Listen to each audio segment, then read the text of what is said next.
한 달 만에 법했는데 시간이 엄청 많이 지난 거 같죠, 그죠? 한 주가 더 긴데도 뭐 한 달 만에 뭐 큰일이 하도 많이 생겨가지고, 그죠? 여기 하여튼 뭐 경북에 큰 산불이 나가지고 마을의 보살님도 말씀하셨지만 뭐 연기가 자욱했어요. 그러고 엄청 겁이 나더라고요. 뭐 바람만 방향만 틀어보면 그냥 바로 그냥 끝나버리거든요. 여기는 뭐 소나무가 그냥 바로 위에 다 연결되어 있기 때문에. 그래 불행 중 다행히도 이제 영주 쪽으로 안 와가지고 부석사하고 용도사 정토도랑이 이렇게 보존이 된 것 같습니다. 워낙 강풍이 세기 때문에 뭐 막을 방법이 없어요. 이제 그 불이 붙은 소나무들이 그냥 100m 이상 날아가기 때문에. 그래 그걸 겪으면서 막 여러 가지 생각이 많이 나더라고요. 여러 가지 생각이 많이 나고 또 고운사 천정 고철이 또 타고 또 거기가 제 이제 고향하고 가까워요. 거기 그 고운사 입구에 이제 안동시 일직면이 제 고향이거든요. 그래서 더 좀 착잡하더라고요. 착잡하고 이제 그 의성의 미타선은 스님이 이제 의성에서 불이 시작됐잖아요. 그래서 다급하게 문자가 왔어요. 연부를 좀 해달라고. 그리고 밴드에 이제 그걸 공지를 올려가지고 같이 연부를 했어요. 그러니까 다행히도 이 절에는 안 타고 그걸 이제 진화를 했다 하더라고요. 그래 연락이 왔고 또 뭐 나름대로 뭐 저는 저 산신각 삼성각의 그 용왕님한테도 제가 부탁을 드렸지만은 또 우리 스님들하고 불자님들이 기도를 많이 하셨을 거예요. 아마 그때 비를 좀 어떻게 내려달라고. 근데 하여튼 비는 오긴 왔는데 5mm밖에 안 왔어요.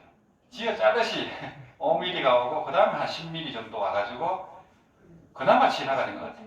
그거라도 안 왔으면 뭐 덜 탔겠죠. 그래 하여튼 참 그 비가 그렇게 귀하다는 걸 막 실감이 나더라고요. 아 비가 이렇게 귀한 거구나. 참 평상시에는 그냥 아무 생각도 안 했는 그게 그렇게 귀하더라고요. 그러고 또 드는 생각이 일 없는 게 귀하다는 거죠. 일 없는 게 그냥 아무 일 없이 그냥 편안하게 지나가는 그 평상의 일이 참 소중하다 하는 거죠. 큰일이 일어나고 보니까 그냥 일 없는 게 감사한 거구나. 그래서 뭐 깨친 도인들을 무사한 도인이라 이렇게 하거든요. 일 없는 한가한 도인을 무사한 도인이라 그래요. 그래 무사한 도인이 되면 뭐 큰일이 있어도 그분들은 뭐 편안하죠. 일 없는 게 그렇게 소중하다는 거. 또 그나마 이제 뭐 그렇게 큰 산불이 났지만은 인명 피해가 한 20명 정도밖에 안 났어요. 그거 굉장한 거거든요. 그게 뭐 다른 나라 같으면 많이 죽었을 거예요. 그런데 그때 또 이제 미얀마 불교 국가의 미얀마에 지진이 강도 7의 지진이 나가지고 절이 어마어마하게 무너졌어요. 탑이 파고다 탑이 그렇게 많이 무너지고 한 1만 명 정도가 죽은 것 같아요. 그러면서 그게 지진이 워낙 세다 보니까 1000km 떨어진 태국에 그 영향을 미쳐가지고 30층 아파트 짓던 게 무너져 버렸죠. 거기서 또 한 100명 정도 죽었고. 근데 이제 불교 국가에 또 그런 일이 일어나고 또 고원사도 타고 하니까 아 이게 불법에 영험이 없는가 이런 생각이 들겠더라고요. 우리 불자님들이. 그래서 오늘 좀 오시는 분이 적었나 진심이 떨어져가지고 참 근데 그런 공업은 진짜 피할 수 없어요. 저 서울 도량에서도 제가 말씀드렸지만은 부처님께서도 석가족 종족이 7만 명이 멸족을 당했지만 못 막았습니다. 그게 공업이기 때문에. 2번은 막았지만 3번째는 못 막아요. 안 막았어요. 그러니까 이제 같은 이게 일가 친척이다 보니까 최선을 다하는 부처님도 한두 번은 막아본다고. 그게 인지상정이니까. 그렇지만은 그걸 막을 수가 없다는 거죠. 왜냐하면 석가족이 지은 가보를 받는 거기 때문에 그 목련존자가 이제 바로에다가 석가족을 집어넣어가 공중에 띄워요. 살리려고. 근데 공중에 띄웠는데 그 바로에 탄 석가족 사람들이 죽었습니다. 이상하죠. 그 각오는 피할 수 없다는 거예요. 그렇게 해도. 그러니까 참 희한한 일이고, 이제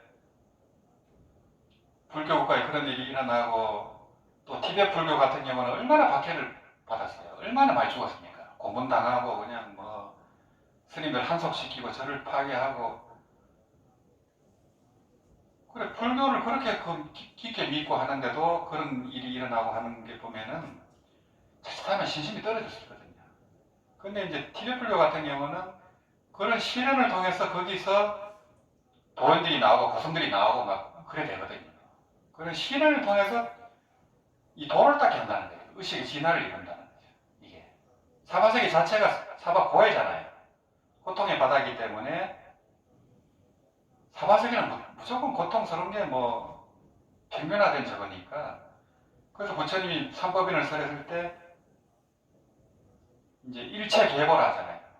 모든 것이 고통이 나는 거예요. 이게 뭐 이런 평안하게 살지만은 또 나이 들고 보다 보면 생로병사로 다 돌아가시잖아요. 아프다가 누구도 피할 수 없잖아요. 평안하게 사는 분들도 뭐 재벌 같은 그런 분들도 그냥 돌아가실 때 보면은 그렇게 비참하게 돌아가시잖아요. 그렇게 이 남들이 부러운 그런 삶을 누리다가도 돌아가실 때 보면은 다 똑같더라는 거죠. 그러고 이제 재행이 무상하고 또 일체 계보고, 하지만 제법은 뭐하라는 거예요. 이 나라고 할 것이 없는데 내 생각과 몸을 나로 알다 보니까 너무너무 고통스러운 거죠. 이게. 그래, 그걸 이제 일깨운다는 거예요. 이 사바세계 고통 자체가. 또 이제 그때 말씀드렸다시피 이제 불법의 영험이 없는 게 아니고 그런 공업을 받지만은 또 간절하게 기도하면 가피가 있어요. 대만 불교를 예로 들었지만은 대만에 그렇게 지진이 많이 나도 별로 안 죽어요. 그분들은 항상 아미타불 연구를 하거든요. 스님들이 항상 연구를 하고, 또 지진이 일어나면은 정엄 스님의 자제공덕회 재난 구조대가 있어요. 자원봉사하는 분들이 가장 먼저 출동합니다. 소방관보다 더 빨리 출동합니다. 그런 활동을 이제 불교가 하거든요. 그러니까 그렇게 대만이 그 중국의 핍박도 받고 지진도 많고 하지만 선진국이잖아요. 잘 살잖아요. 그리고 반도체는 대만이 1등입니다. 우리나라가 2등이고.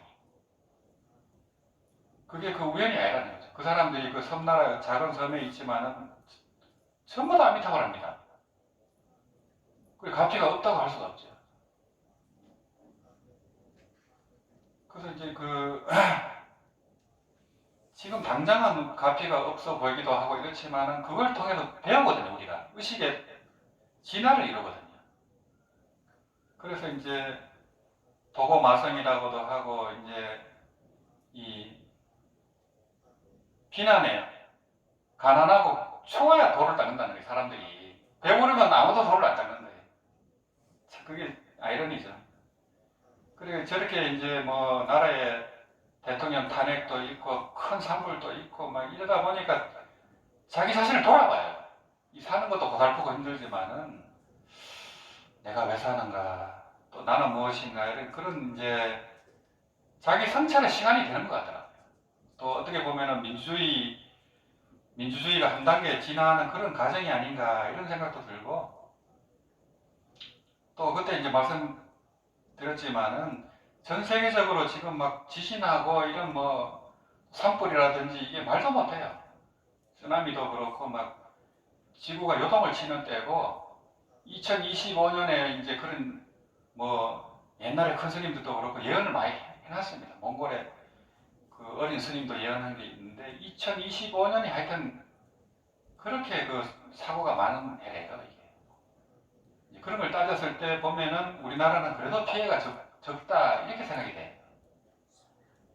이 미얀마 같은 경우는 쿠데타가 나가지고 지금도 고통을 받잖아요. 그 많은 사람들이 죽고 아직까지 그 군사 쿠데타 하에 있거든요. 우리는 다행히 이제 뭐 그거는 못 면했지만서도 이런 가독이고, 이 뭐 타너스님도 그랬지만은 1984년 이후부터 이게 이 우주 사이클이 바뀌거든요. 그때부터 이제 후천 세계라 해갖고 음의 세계입니다. 지천태계. 주역으로 따지면 지천태계입니다. 땅이 하늘에 있고 땅이 위에 있고 하늘이 밑에 있어요. 이게 지천태계거든요. 그럴 때 평안하다는 거예요. 오히려. 그러니까 여성 상위 시대고 막 여자 대통령들이 나오고 이래 되거든요. 1984년 이후부터 그래 됩니다.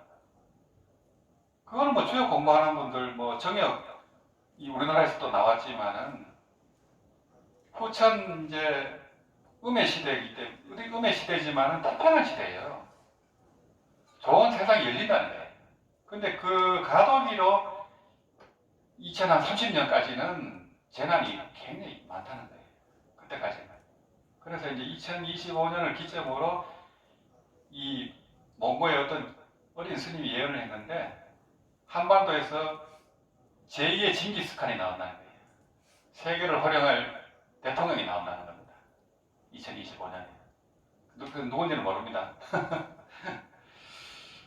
그런 게 있고 또 중국 같은 경우도 지금 경제가 완전히 무너졌어요. 부동산이 완전히 그냥 붕괴돼가지고 빈 아파트가 1억 채가 나와요.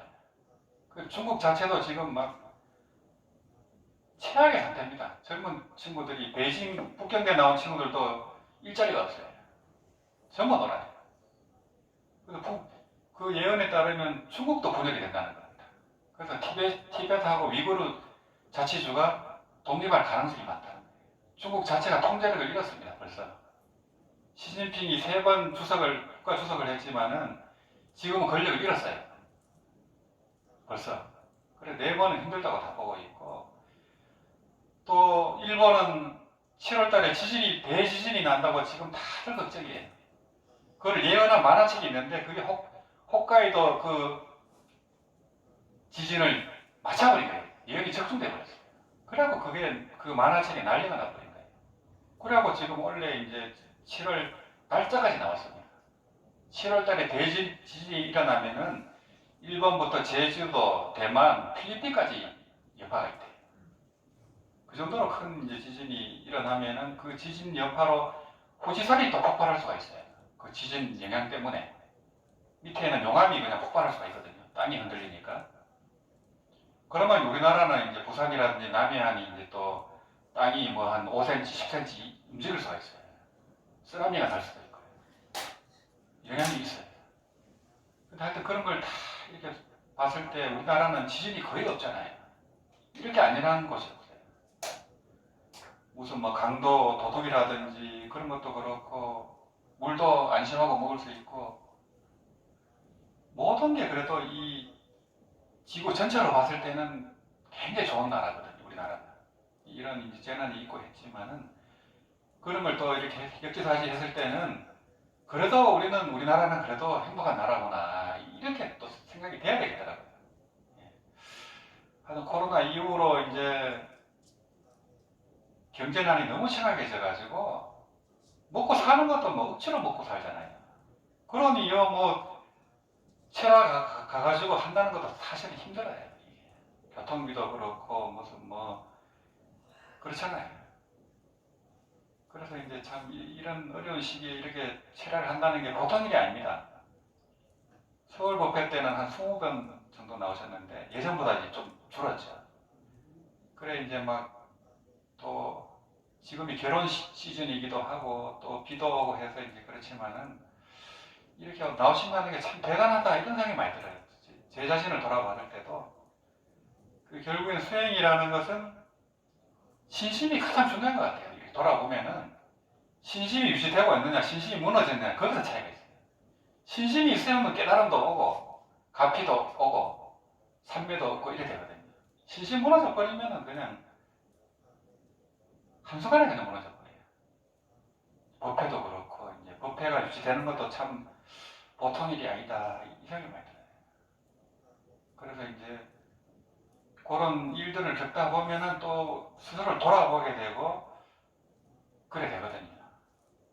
그래서 이제 그런 장애라든지 마장애라든지 이런 역경계라든지 이게 전부 공부시켜주거든요. 우리가 의식이 지나고 우리가 보고 듣는 이게 전부 한상이고 꾸미고 드라마, 영화로 보셔야 돼요. 그게 이제 건강경에도 그렇게 여명한평으로 얘기하고 온각형도 마찬가지입니다. 온각형도 한상인 줄 알아요. 우리가 벗어날 수 있고 한상에서 벗어나는 게 깨달음이다 이렇게 되어 있습니다. 뭐 벗어난다고 해서 여기서 벗어난다는 게 아니고 한상 속에 있지만 자유로워요. 꿈인 줄 알기 때문에. 그래서 그거를 계속 연습을 해야 됩니다. 우리가 이제 그런 큰 경계가 왔을 때 당장은 힘들지만은 그 공부를 해야 되거든요. 그래서 그런 이제 이치를 알고 또 살아가고 연구를 하면은 많이 다릅니다. 이게 보통 사람들하고 좀 많이 다르죠. 그래서 예전에 이제 진짜 한창 신심 있을 때 돌아보면은 아 나도 신심이 많이 무너졌구나. 매너리즘에 빠질 게 아닌가 이런 생각 많이 하거든요. 그래서 이제 그런 이제 산불도 이렇게 겪고 이러다 보면 딱 돌아보게 돼요. 아, 참 매너리즘에 빠져 살았구나. 그런 생각이 많이 들더라고요. 그래서 또 이제 재발심을 하게 되고 이제 그 예전 같으면 뭐 건봉사 그쪽에 고성 건봉사도 그렇고 임실 상이암도 그렇고 그 먼 데를 가서 체화를 하고 또 올라오거든요 새벽에. 그래 그 뭐 상이암 지금 고창 선원사 연불 체화 정전이 굉장히 힘들어요. 걸으면서 연불을 하고 앉아서 연불을 하고 절하면서 연불을 하거든요. 그걸 계속 해야 돼요. 쉬는 거는 이제 걸으면서 연불할 때 잠깐 이제 자기가 알아서 쉬는 거거든요. 그러면 뭐 완전히 땀으로 범벅이 돼요. 고창 선원사에서 하는 걸 한번 좀 해보셨으면 좋겠어요. 넷째 주거든요. 넷째 주 고창 선원사의 동요 스님이 그 노스님이 직접 집전을 해요. 그래서 이제 그 점토 수행은 동요 스님을 통해서 이렇게 실제로 이제 제가 많이 배웠고 그 동요 스님께서 이제 이 점토 본문 책 경전하고 책들을 어마어마하게 보포를 했어요. 그래서 절에 오면 누구든지 가져가겠어요. 뭐 10건을 가져가든 20건을 가져가든 아무 상관 안 했어요. 항상 그렇게 했습니다. 저도 이제 그런 생각을 갖고 있었는데 그 스님이 그렇게 하고 계시더라고요. 물론 여기 정봉큰 스님도 가장 중요한 불사를 법보시라고 생각했어요. 정봉큰 스님도. 그래서 전 세계 그 8만 대장경을 전 세계 도서관에 법보시를 했어요. 하고 무량수경을 그냥 수도 없이 배포했습니다. 그래서 전 세계 1억 명 이상이 정토행자가 탄생을 한 거거든요. 이 무량수경이 보급이 되면서. 그래서 이제 그런 법보시는 아무 조건이 없어요. 뭐 10건을 가져가든 20건을 가져가든 그걸 뭐 나무라면 안 됩니다. 그 사람이 20건을 갖고 가면 나눠줄 거 아니에요. 그렇게 보셔야 되지. 그거를 뭐 욕심을 낸다 이렇게 볼 필요가 전혀 없어요. 그거를 책을 가져가는 분들 어떤 사람은 욕심이 많아서 20권을 가져갈 수도 있어요. 다 다른 책을 읽지도 않아요. 몇 년 동안 안 읽어요. 그렇지만 언젠가는 읽어요. 그 스님 말씀으로는 그 한 3년 정도 되면 본다 하더라고요. 평균적으로. 그러고 뭐 한 30% 정도는 포기 효과가 있다 이렇게 보시더라고요. 그래 그분이 이제 그렇게 철화정진 아미타불 연불 철화정진을 동요 스님이 맨 처음 시작을 했습니다. 우리나라에서. 그러고 이제 제가 가서 배우고 또 기무사 군법당에서 이제 스님을 모셔서 철회하려고 했는데 스님이 건강이 허락을 안 해가지고 2번은 못한다 해갖고 제가 얼떨결에 하게 된 거예요. 얼떨결에 집전을 하게 됐고 우선 뭐 이렇게 강의 비슷하게 얘기도 하게 된 거예요. 처음에는 뭐 몇 마디 안 했습니다. 그래서 이제 그런 시절 인연 그때 그런 이제 열심히 하던 때를 돌이켜 보면은 정말 진심이 있었거든요. 가면서도 연보라고 오면서도 연보라고 거기 철회할 때는 한마디도 안 해요. 누가 뭐 물어보면 한마디 이렇게 얘기하지 내 페이스를 유지해야 돼요. 그거 가면은 뭐 쉴 때도 연보를 하고 있어야죠. 속으로 아니면 뭐 도랑을 걷는다거나 그렇게 했었어요. 건봉사에서 할 때도 그렇습니다. 건봉사에서 할 때도 거기는 절하면서 연보를 해요. 불력회하고 같이 했었는데 절을 2000배 하면서 연보를 하는 거예요. 그러면 막 탈진한다고요. 무릎도 아프고. 근데 이제 그러면서 이제 이제 아상도 무너지고 업장도 좀 소멸되고 이래 되거든요. 또 홍복사 같은데 그 부산까지 가서 철하고 또 올라오고 이제 뭐 또 무량수 보살님 같은 경우는 공양물을 사갖고 거기다 내려갔었어요. 공양물을 차에 싣고 불단에 올리고 다 있었습니다. 신심이 있었다는 거죠. 이제 그렇게 할 때 이제 그 한심이 이제 굉장했었고 가피들도 굉장했던 것 같아요. 그 신심이 깊어야 되거든요. 그때 진짜 가피가 오고 한심이 일어나고 이제 그 전에 이제 제가 이제 참석 공부 할 때도 한심이 일어났을 때 뭐 일주일 잠을 안 자고 참선을 한다거나 할 수 있어요. 근데 신심이 없어 못 합니다. 겁이 나서 못 합니다. 그런 한심과 신심이 있을 때 이제 그런 도전을 하게 되거든요. 지금 하나 하면 못 하죠. 그때는 이제 젊으니까 이제 30대니까 이제 그렇게도 해보고 이제 그러다가 이제 무슨 뭐 그런 또 나름대로 이제 안심도 얻게 되고 하지만서도 이 참선 이것만 갖고는 생사했다기 힘들다는 거예요. 이 철호 선사님 법문도 제가 이제 계속 강의하지만서도 그런 이제 선을 깨닫고 대승 경전을 깨닫고 했지만서도 크게 아파 보니까 안 되더라는 거예요. 이게 생사해탈이 어렵겠다라는 거예요. 큰 병이 들어보니까. 그래서 정토 법문을 이제 그분이 받아들여서 정토성 제12조 조사가 됐거든요. 저도 그랬습니다. 무슨 뭐 한의심은 하죠. 뭘 봐도 그냥 다 이해가 되고 그냥 저게 되니까 다 아는 것 같고 다 되는 것 같죠. 웬만한 경계에서도 그냥 뭐 여의한 것 같죠. 그렇지만 크게 경계보면 안 돼. 그때 이제 정토 법문을 만나갖고 비로소 안심을 얻었던 것 같아요. 이제는 틀림없이 생사해탈 하겠구나. 이제는 윤회를 벗어나겠구나. 확실히 들더라고요. 정토 법문을 딱 만나고. 그러고 두 번째 안심을 얻었습니다. 그래갖고 제가 이제 이 법문을 만난 게 너무 감사해가지고 미친 듯이 철화도 하고 여기저기서 철화를 집전하기도 하고 이렇게 하게 된 거예요. 그 어떻게 감사에 이제 적으면서 또 업장 소멸에 얻어 있었거든요. 그때를 돌아보면은 그때의 신심에 비하면 10분의 1도 아닌 것 같아요. 지금 생각해보면. 그러면서 이제 뭐 가피도 많이 얻고 희한한 체험도 많이 했어요. 불가사의한 체험도 많이 했어요. 꿈으로만 체험하는 게 아니라 현실에서도 다 체험을 해요. 그런 세계가 있다는 거죠.